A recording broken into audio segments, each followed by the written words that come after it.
Weddings-ish, weddings-ish, weddings-ish, weddings-ish, weddings-ish, weddings-ish, weddings-ish, weddings-ish, weddings-ish, weddings-ish, weddings-ish, weddings-ish, with Jove. This episode is brought to you by Brightco. From your engagement ring to your wedding day, protect your most cherished memories with Brightco.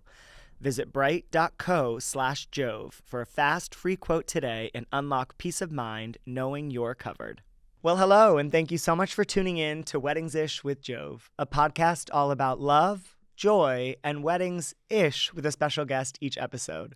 This episode, I couldn't be more excited to be joined in studio by the one and only creator of Sex and the City and best-selling author, Candace Bushnell. I'm so happy that you're here. Hello, I'm thrilled to be here. I mean, you are an icon among icons, like the creator of Sex and the City, every gay man's best friend, dream. Like, do you ever get tired of hearing that? Not really. Well, you know, the Sex and the City, it's really great because now that it's on Netflix, Yep.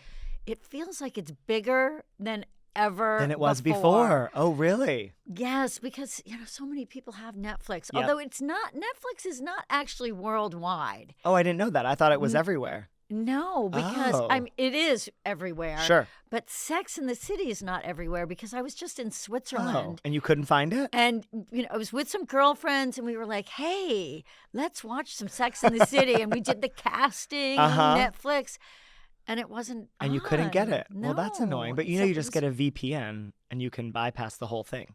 Oh, that's...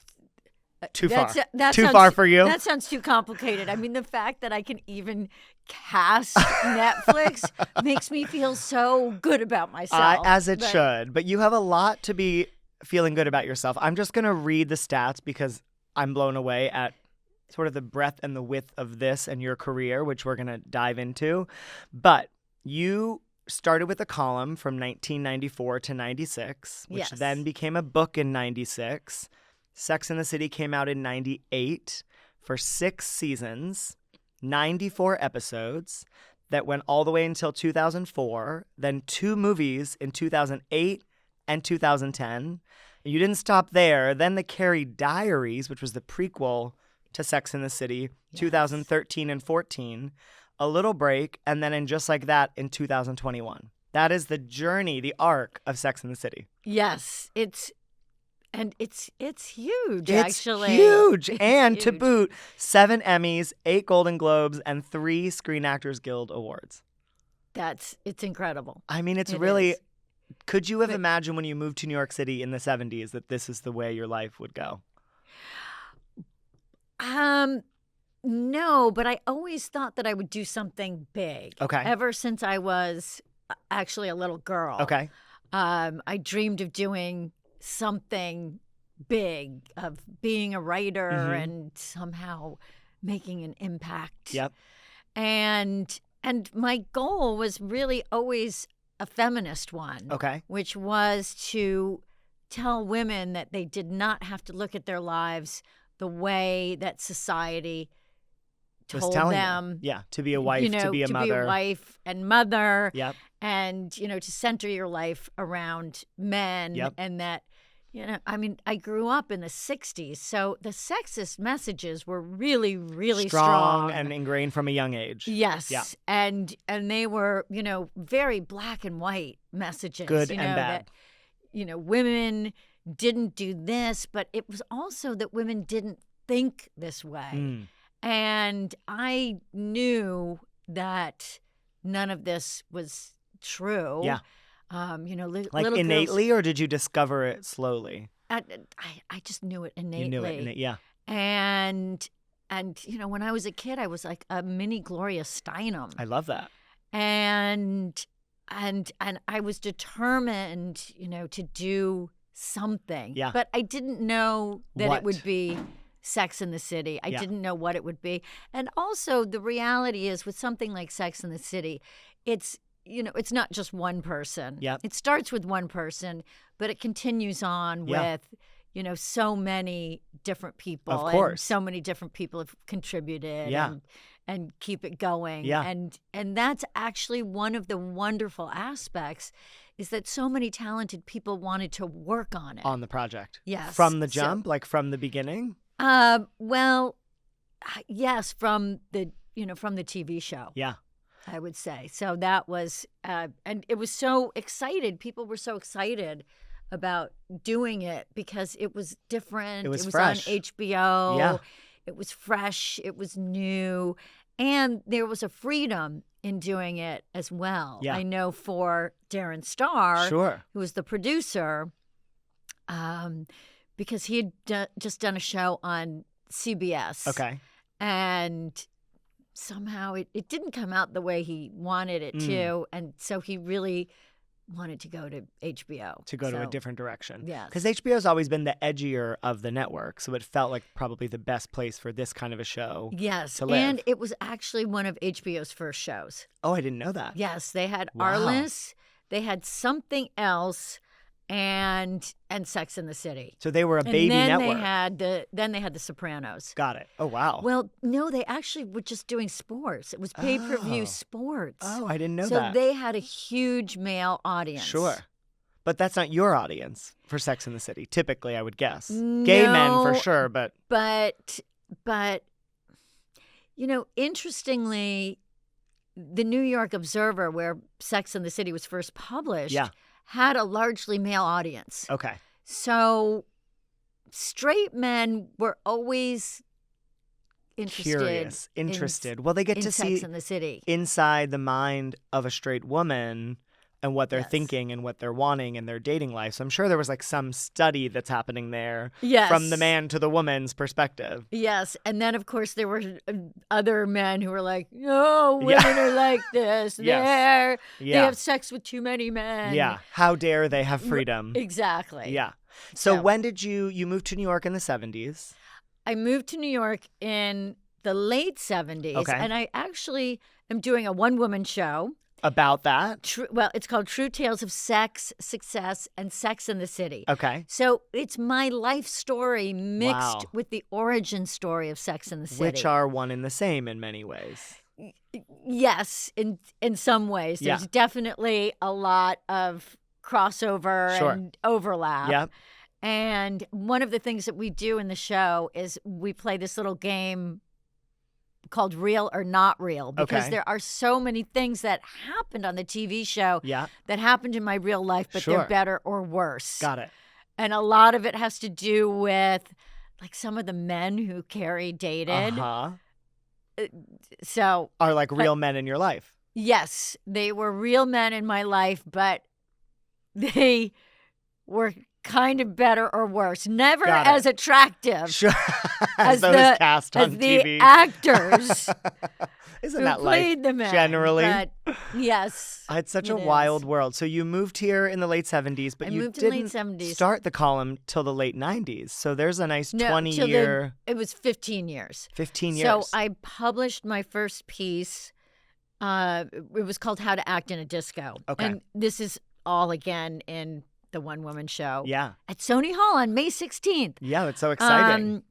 And it was called How to Act in a Disco because I went to Studio 54. Oh, the stories you must have. Yes. Well, How old were you at that time? You were at I Studio was 54. really You were young. I was maybe 18 or Yeah. 19. Oh, wow. And it was pretty wild. You came from Connecticut? I actually ran away from college. Oh, I didn't know that.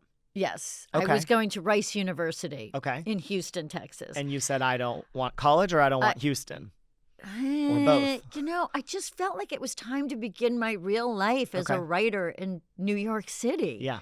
So I showed up in New York Yep. and I went to Studio 54. And New York was dangerous then. Of course. I mean, worse than it is now. Now, I mean, sure. it was really dirty. Like Yeah. 42nd Street was You wouldn't go there. no. I mean, sometimes like an 8th Avenue, it was all like peep shows, live sex shows. Wow. So much more risque and It was edgy. really risque. It was really edgy, and there were a lot of like heroin addicts. Mhm. Just on I the mean, street. now there just- still are, but they're Sure. You know, different. there really were. Yeah.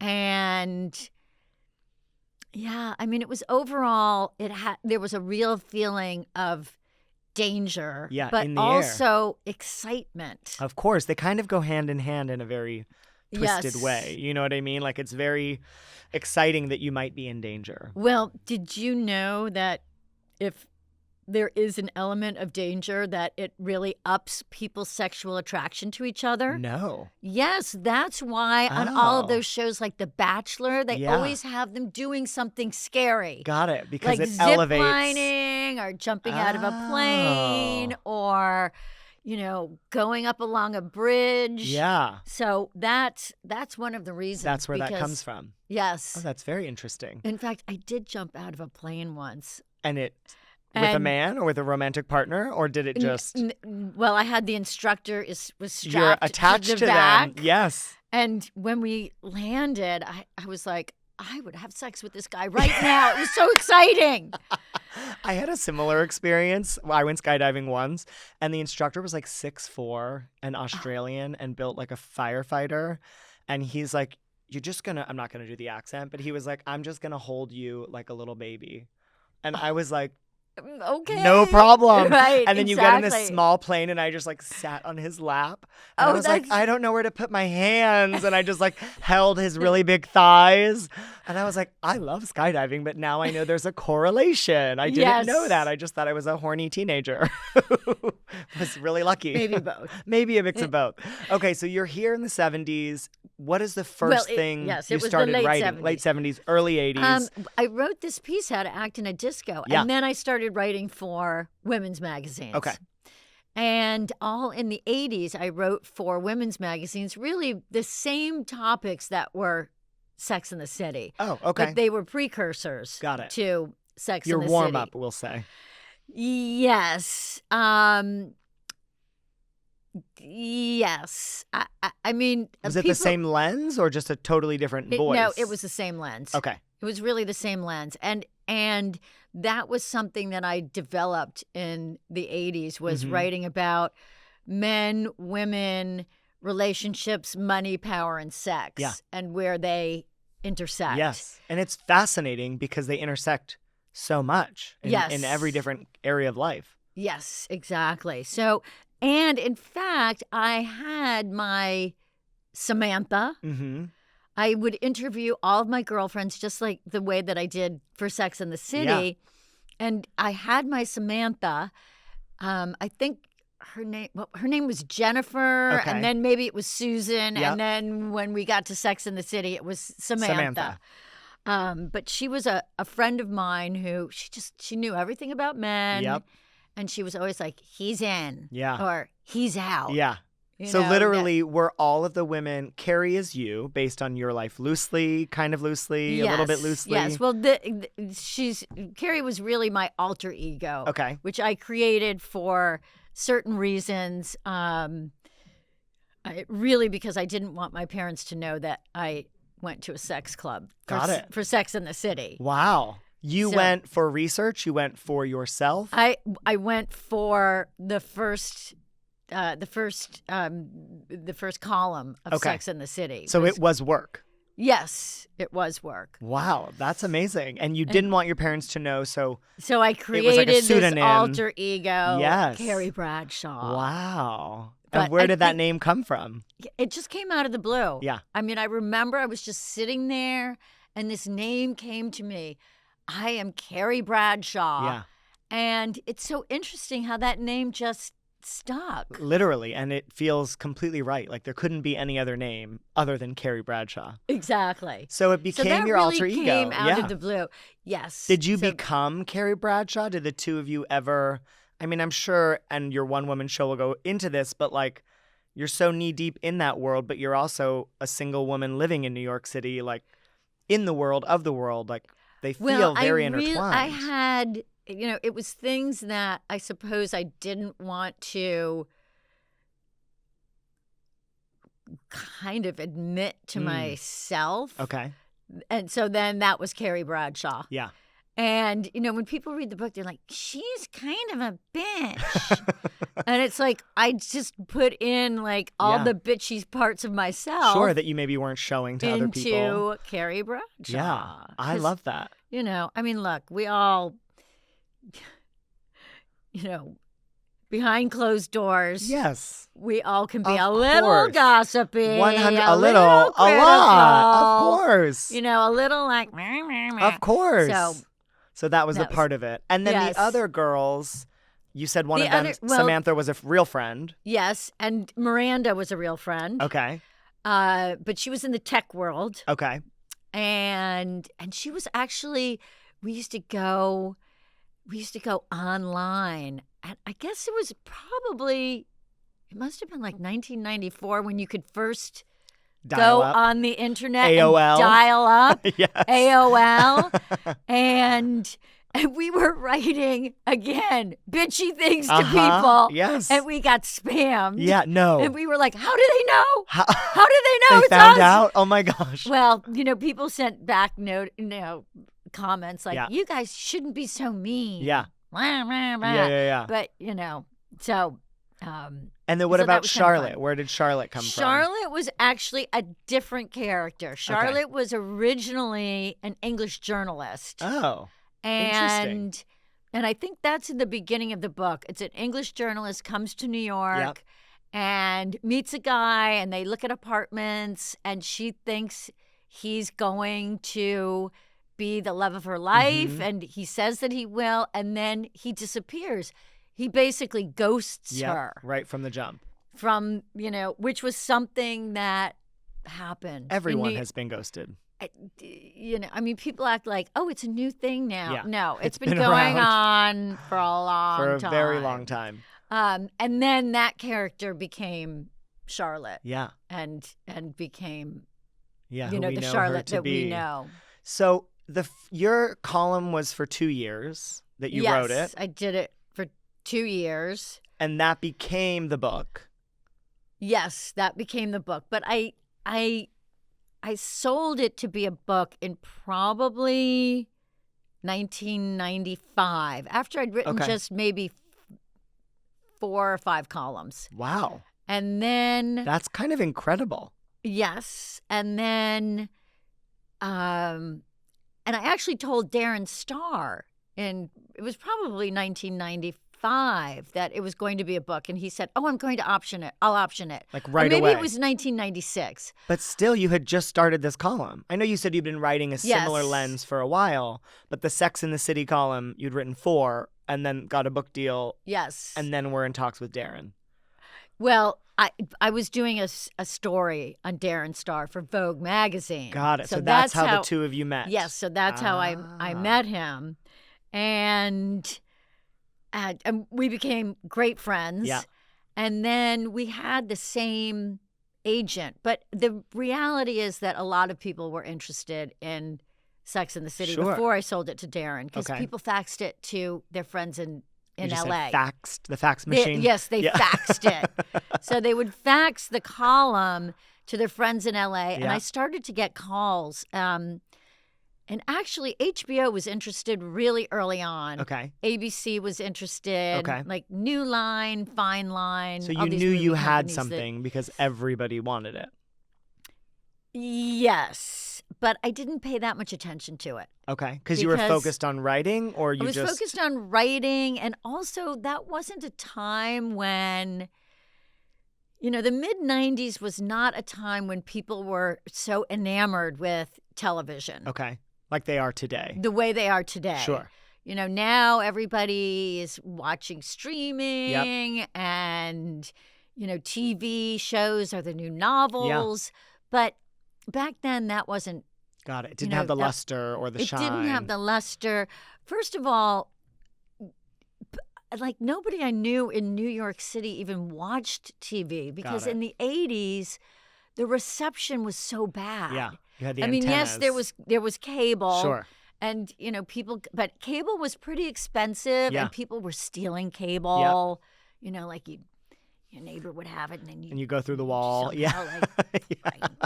And so that was really how you could watch TV. But the Got it. reception was terrible before that. So watching TV was not something that people did not stay at home and watch TV. They were out. They were going to restaurants. Restaurants were theater. And no one's talking about it. There's no internet. There's no blogs. There's no social media. There's no people were living in a different world. Yeah. I mean, it's a different time. You would go out and there would be photographers there. And, sure. They would take your picture. But that would other come out than in that, print. Yeah. But it was also, I mean, you could get away with pretty much doing anything in New York in the 80s and 90s because there was no record of it. Yeah. Wow. Which is incredible. Let's talk about protecting life's most meaningful moments. Whether it's your engagement ring or your wedding day, Brightco has you covered with fast, easy, and affordable insurance. Brightco is the modern insurance provider for your modern milestones. For jewelry, they offer worldwide coverage, no deductibles, full protection for loss, theft, and even mysterious disappearance, all starting at just $5 a month. Plus, claims are handled quickly with 125% replacement value through your trusted jeweler. Planning your wedding? Brightco offers liability and cancellation coverage tailored to your big day, with flexible prices that match your wedding budget. From meeting venue liability requirements to vendor issues to natural disaster, they've got your back with a simple online process. Visit bright.co/Jove for a fast, free quote today and unlock peace of mind knowing you're covered. So the first, you wrote the column for 2 years, which became a book, and then the first 2 seasons were the first 2 years of column, like directly from the book? Or not really? Well, first of all, we made the pilot in 1997. Okay. And then it was like a whole year. Okay. And then to make it or to test it or to... No, HBO took a year to decide whether or not they wanted it to go to series. Sure. And then it went to series, and then they shot it like really fast. Okay. Probably starting, I want to say it was like April of 1998. Okay. And I was doing another TV show then, but yes, it was like April of 1998, and then they were shooting it very fast because then it came out in June of the same year. Yes, wow. I think it aired in June of 98. 1998. Wow, and, that's light speed. So and they were shooting it all that summer. Yeah, in New York City, in the village. In New York City, yes. Yeah. So they took a lot of, really Carrie's voice is from the book. Yeah. Directly from the book. Like in the pilot, I would say 85% of the pilot comes directly from the book. And from her it's voice. like lines from the book. And then in the first 2 seasons, they used, I would say, quite a bit of the stories from the book, but they were on TV, so they would be, really changed around quite a bit. But to be more interesting for the TV. Story of like, I think there's the modelizers and, the young guys, the 20-something guys, when Carrie sleeps with that younger guy, and then he has like that dream. He had these giant hands. Yep. Well, that was a real thing. That you had that dream. No, I talked to these guys. I probably had sex with one of them. I hope so. And they had this, they were, they really wanted to be like screenwriters. And one of them was like, oh, I really want to write this screenplay about Kill-evator. Kill-evator. Uh-huh. This elevator that kills people. Yeah, wow. So, but that got changed to he has this dream about the really big hands. Yeah. More interesting. But, it's like that kind of thing. And, then there was the one with the 20-something girls, but somehow Carrie sees Mr. Big at that party. So it was all sort of interwoven. A mix of everything. And Yes. Mr. Big was inspired by someone you dated? Is that? He was a real person. Okay. And in my one-woman show, I tell the story of the real Mr. Big. Uh-huh. Can we get a tidbit of that here? Well, we didn't end up getting married. Okay. So the first 2 seasons of Sex and the City, you know, Carrie and Mr. Big's ups and downs On again, off again. Yep. were pretty similar To yours. real life. Wow. And Was that traumatic for you, healing for you, refreshing for you? Like to you know what? relive it, really rewatch it? Wasn't. It really wasn't any of those things. Okay. Because I think for me, I've always. It's like I know that it's a TV show and it's an entertainment product Yeah. and it has certain requirements. Sure. So you were And- clear on that. Yes. So I've always, I haven't really, somehow I just didn't really relive it. Yeah. Even though I really relive it on stage Yes. because I tell the story of how the real Mr. Big and I broke up. Okay. But somehow when you do it a lot, Yeah. you know, I've done this stage show probably 120 times. Wow. Okay. And it's like, you know, you live it when you're on stage, Yep. but then it's done. Yeah. It lives there. Yes, it lives there. Yeah. But I don't take it with me. Okay. Which is probably the healthier way to go. Yes, it probably is. But one time I was reading the book again. Uh-huh. This was a couple years ago. Your own book. Yes, my Okay. own book, Sex I and love the that City. you read your own book and watch your own show. I mean, it's kind of amazing that you're saying it, and I love it because even it's iconic for you. But do you know what I mean? Like, I wouldn't. Okay, so you were rereading your But own I was book. rereading it, and I realized, like, I probably could have married Mr. Big. Mm-hmm. He was definitely looking for someone to marry Yeah. because just like on the TV show, when we broke up, he married somebody else immediately. Right away. Yes. And, you know, there were things in the book, like one time I had this dream that, like, me and Mr. Big had a baby. Oh. And he was like, "Oh, a baby. We had a little Wow. baby. Isn't that wonderful?" Uh-huh. And I was like, "No." No. And then I kept finding these moments in the book where he clearly seemed to be interested, and I just, like, shut it down. You made And- that choice. Yeah. Yes. And, you know, now he lives on a farm in Vermont, Yep. rides horses, a beautiful farm. Yeah. And Married? Yes, he's married. He's been married to the same woman Wow. for, I guess it's probably 25, 30 years now. Wow. Oh my gosh. So he had a very successful marriage. So Yeah. he definitely picked the right one. chose the right person. You were the warm up for him. Unfortunately, which is something that I do realize in my one woman show. Yeah. Like I'm the type of woman who's a stop off on Yep. the road to matrimony. Got it. But you yourself Although were I married did end up getting married. And 'Cause I also talk about that in the show. in the show in Yes. 2002, right? So you were Yes, the show had been 2002. out for a couple of years, and Yes. I know you're no longer married, so we don't have to belabor that.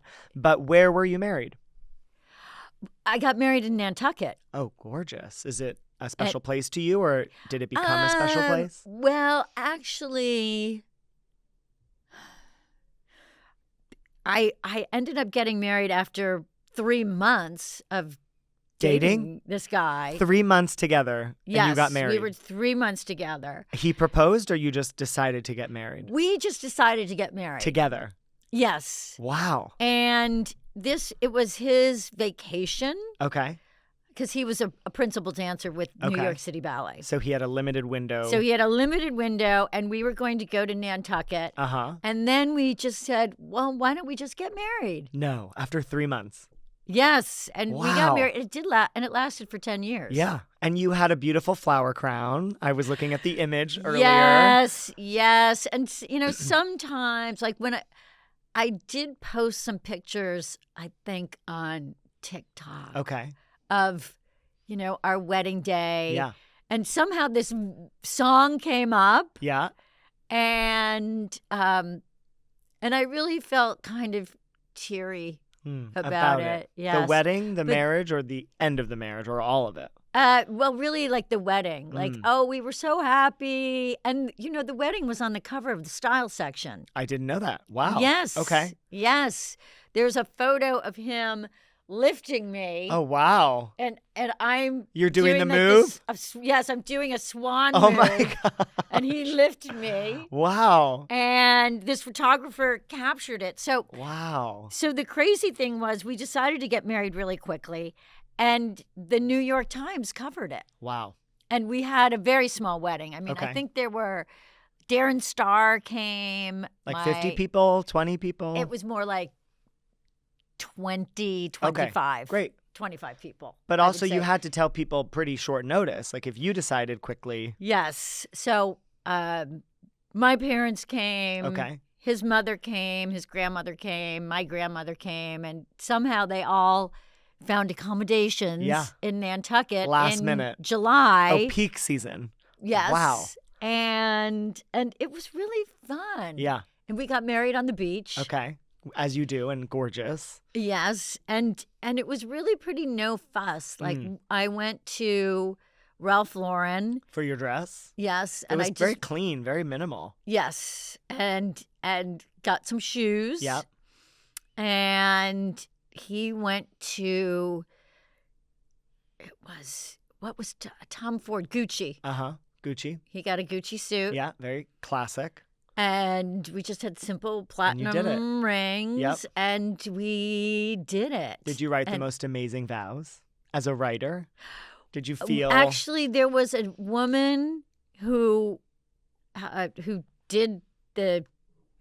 actually married us. Mhm. And she was from Nantucket, and it was a Native American Oh, ceremony. Yes, Beautiful. because that's what she that's her was specialty. Native American. Sure. So that was what it was. Wow. So you didn't exchange vows.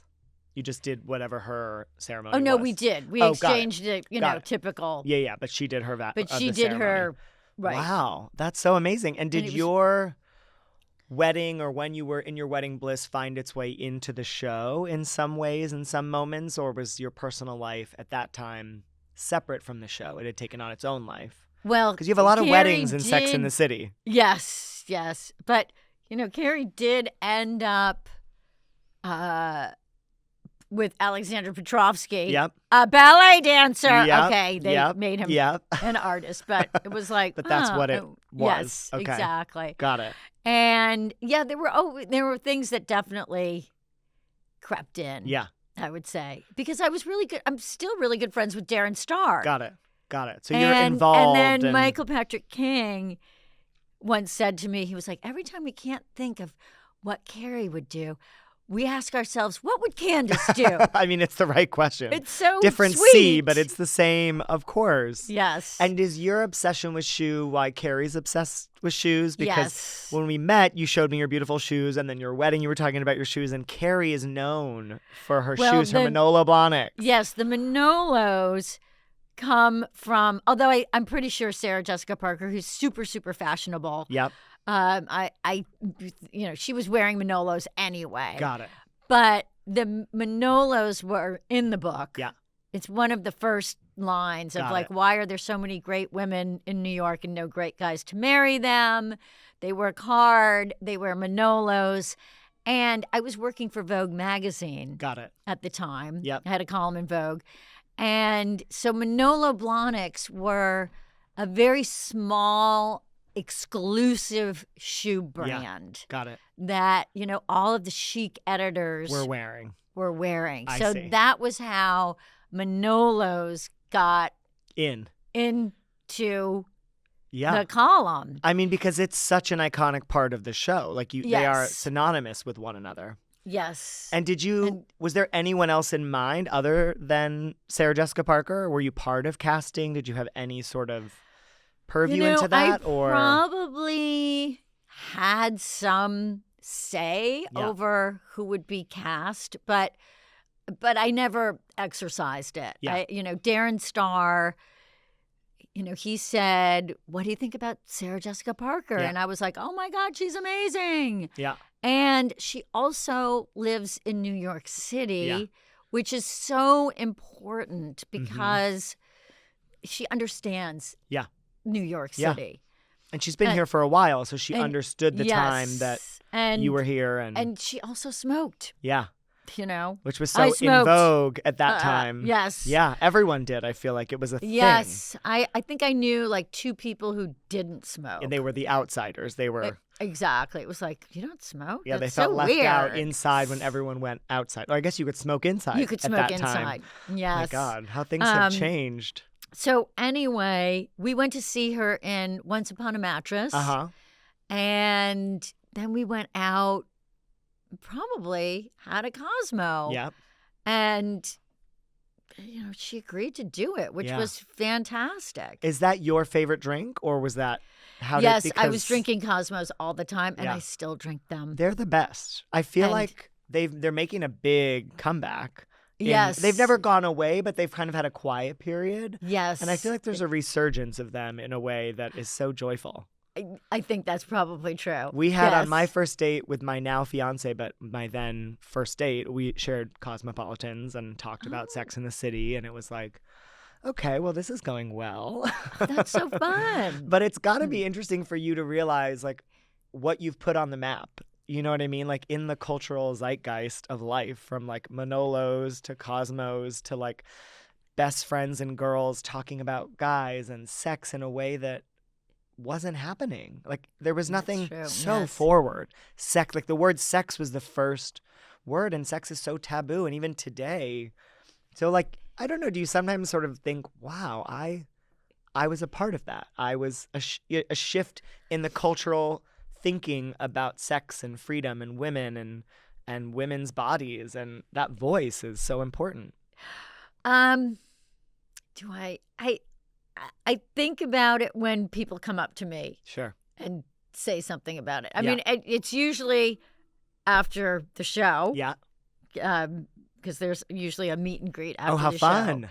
So that's really fun. And then you get to hear from all of the fans and the supporters. Yes, Yeah. exactly. But, most of the time I'm actually just thinking about like what I have to do Yep. next. Yeah. And, that sort of thing. Yeah, you're not dwelling in the past. I have to say, I'm maybe a bigger fan of Lipstick Jungle than I am Sex in the City, and I love so Lipstick Jungle. sad it I didn't know. I continue.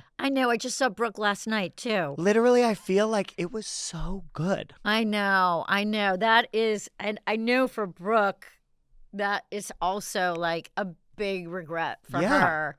But it that- wasn't her choice. They just stopped the show, or the show, what happened? Because it didn't get renewed, or It was on for 2 years. yeah, for 2 I watched seasons. every episode. And- Kirby and Atwood was I- my man. Oh, I know. It was so good. Yes, and their I tension and the loved story it. and all of it. I know. You know what? I think it was the time. Mm. Because I really thought this is the next step Yes. after Sex in the City. Yes. It's women who, want to be with Mr. Big, and this is women who are being their own Mr. Big, Yes. which is really my message, be your own Mr. Big. 100%. And somehow the audience it was pre-boss lady, Okay. boss girl, Yeah, girl yeah. boss. Girl boss, yeah. And it was after Sex in the City and pre-Girl Boss, and I think the timing maybe just wasn't. Wasn't right. It just wasn't quite Yeah. right. It was so good. I know it was so good. It's really like my favorite show. I'm like And it always was secretly once on hoping it'll come Netflix. back. I know, and then it disappeared. And then it disappeared. They had it on Netflix for a little bit, and then it disappeared. And the Carrie Diaries was also Yeah. on Netflix As well. Yeah. as for a short period of time. Which is the prequel to Carrie's life Yes, before and she that became a writer. was like the cutest show. I love that show. Yeah. And that was 2 seasons as well. Yeah. So that's, Yeah. that's TV. That's TV. But to have 2 seasons, and then 6 seasons and movies, and now it's back. Right. Like are you involved in just like that? Outside of No. your friendship, but you don't have any No, involvement or creative say? No, or... they give me I have a credit and As a creator. yes, Of the and original. they give me money. Okay. Well, that's So great. So it's like It's kind of a win-win. it's fantastic. Yes. So Are you a that's- fan of it? Do you like it? Do you I love do, it? I You do. I love Okay. it. You know what? I love Sarah Jessica Parker. Yeah. And I just did Kristen Davis's podcast. She's a Mhm. doll. Yep. Love her. Love Cynthia Nixon. Yeah. They're all great. Yeah. And Kim is great. She decided for her own reasons Not to. not to do it. But Yep. you know what? She's a grown up. Yeah. She makes her own decisions. 100%. And that's also And- your message as well. Yes. And I don't know. It's like Sarah Jessica Parker's she's so cool. Yeah. I Yeah. mean, and she looks great in everything. She looks great. I'm like, Yeah. what's Carrie going to be up to next? I know. I have no idea. Yeah. But yeah, I love watching it. 27 great. years later. You know what I mean? Like when you really think about, we've watched a whole life, 27 years of development of someone from a Yes. young age to a woman. Like it's a whole life. It's pretty incredible. So for your show, can you tell us where people can get tickets or where they can learn more about Well, it? they can go to www.CandaceBushnell.com. Yep. So it's on my website. Yep. There's a link to get tickets. I think they can also go on the Sony Hall Okay. website and on my Instagram, Great. Which is? Candace Bushnell. Yep. So it's there's also it's in the link tree. Yep. And it's a really fun show. Sony Hall is a place where you can you can get like snacks. Yep. You probably can even get some kind Drinks. of dinner, I think so. but you definitely can get drinks. Yeah. You can get Cosmos, and I've done this show twice at the London Palladium. Okay. To sold out audiences. Yeah. And I've done it all over the world. I started doing it off Broadway. Got it. And I've done it at the Carlisle 3 times. Ooh, that would be chic. Yes. Like such an intimate, beautiful, iconic hotel. Yes. Yeah. So that's like in the Cafe Carlisle, but that only holds. It's like 87, 90 Yeah. people. It's small. So Intimate. it's Yeah. really tiny. Yeah. Yeah.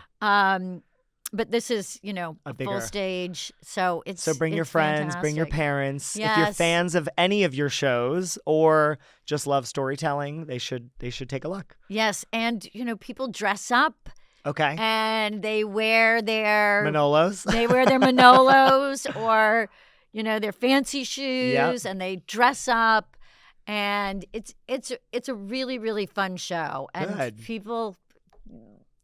people seem to find it very inspiring. Good. It kind of takes you through my life, really, from when I first come to New York right through postmenopausal Wow. up to now, and the kinds of guys Everything in between. that you can date now, one of which I call the senior age player. Okay. Or There's still sap. players at senior age? Oh, yes. Oh my God. Oh, yes. And basically, they'll say they're 75, but if you Google them, they'll turn out to be 87. No. Still? They're still playing games in their 80s? Oh, yeah. Why are men like that?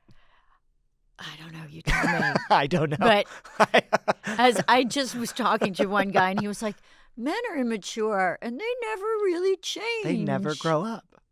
He Wow. said they never grow up. So Yeah. Got it. whatever. Yeah. But Is there a love interest at the moment? No, actually. Okay. Do you No, want there to be, or are you thrilled without? I'm really, I think I feel the same way a lot of women feel. If somebody comes along, Yeah. great. But you're not out there. But I'm not out there like trying to go Sure. on dates. Yeah. In fact, I'm actually really, really bad. At dating? Well, the problem is, like, if somebody texts me, like, sometimes I don't respond. That's not I good. ghost. It's like I ghost people, and it's like I don't know. Yeah. It's like I'm not. A great dater. No, I'm not. I'm not the good dater. Yeah. I'm not. And then sometimes I yell at guys. On a date? Yeah. Okay. Sometimes I'm sure they deserve it. I'll just be like, that's such a stupid thing to say. Yes. You know what? You have to be So- yourself. Otherwise, it's not going to work. Whoever you find, if you find someone, they have to fall in love with you, not a version of you in their head. Well, You I know? think that some of them are probably afraid of me. But I believe that. I don't know. Whatever. I don't. It's, you know what? The reality is I have 2 old standard poodles Yep. that require a huge amount of care. Yes. Including I have to cook for them. You cook their food, the dog food? Yes. Okay, I you're cook very busy. their food. And so I feel like, Your life is full. but also, it's like it would be a lot saying to a guy like, hey, come and hang out with me and my 2 dogs. very old Yeah. poodles. Yeah. It's a little bit of a big ask. I think yes and no. When my fiance and I met for our first date, he came to Fire Island, and it was me and 2 dogs. Not poodles. I mean, I do love poodles. I love but I me love and 2 them. They're dogs. just- yeah. One But old were and they one young. old? One's old and one's young, but Right. not they're not standard poodles. But standard Right. poodles they're beautiful. They're your babies. Yes, they are, and so I don't know. Yeah. I feel like maybe now is not the right time. It'll happen when it's meant to happen. Exactly. I can't wait to come to your show. I think I'm in town in May, so I definitely will buy a ticket. You have to come. I want to hear it. And thank you so much for being here. This has been so much fun. Oh, this is so much fun. And let's Thank you. put in the universe Lipstick Jungle reboot. You know, the reboots that are coming around? Yes. Like maybe? Yes. Maybe? I know that Brooke would love to do it, Yeah. and Yeah, everyone would. We Boy, need the whole that show is just so good. So I I'm going to put know. that out in the universe for all of us. And thank you again so much. thank you. And now it's time for Ask Jove. I couldn't be more excited to be in studio with my dear friend Sloan for Ask Jove. What do we have today, Sloan? All right, Jove. You have Olivia writing from Los Angeles. Hi, Olivia. I'm the mom LA. of the bride. Ooh, she's mom of the bride. Oh, we got a mom. We've got a mom, and she's really concerned. Lately, there's been a lot of fighting, and Olivia's concerned that the wedding might not happen. Fighting between her and her daughter, or her daughter and her Unclear. fiance? I'm assuming fiance. Okay. She says she's already invested a lot of money, and she's worried about what to do. Is there anything that she can do to reduce risk and help mitigate the concerns that she has? So we assume mom's paying for the wedding. That's the impression. We assume mom is not happy that her daughter's fighting. I feel like people fight, right? Like that's part of relationships. But I guess if you're spending a lot of money, you'd be nervous if the fighting is increasing. So I think for peace of mind, wedding insurance is the best way to go. I think you're protecting in a very large investment for a very low cost. And I know that Brightco offers cancel for any reason insurance, Okay. which sounds kind of like unreal that you can cancel for any reason, but that's a service that they offer. So if this fighting continues, which I hope it does not, Fingers crossed. and I hope it's just stress. Like, there's a lot of stress. You know so what I many mean? decisions to be made, A million decisions, Yeah. a lot of feelings and come the up, timing of things. It's very especially around the stressful. guest list. Yes. Right now, we're having some stress around the guest list. So I understand this tension that can exist. But I would say, worst case scenario, if your daughter breaks up and you need to cancel the wedding, you can have insurance cover that. And Brightco offers the cancel for any time, which is kind of incredible.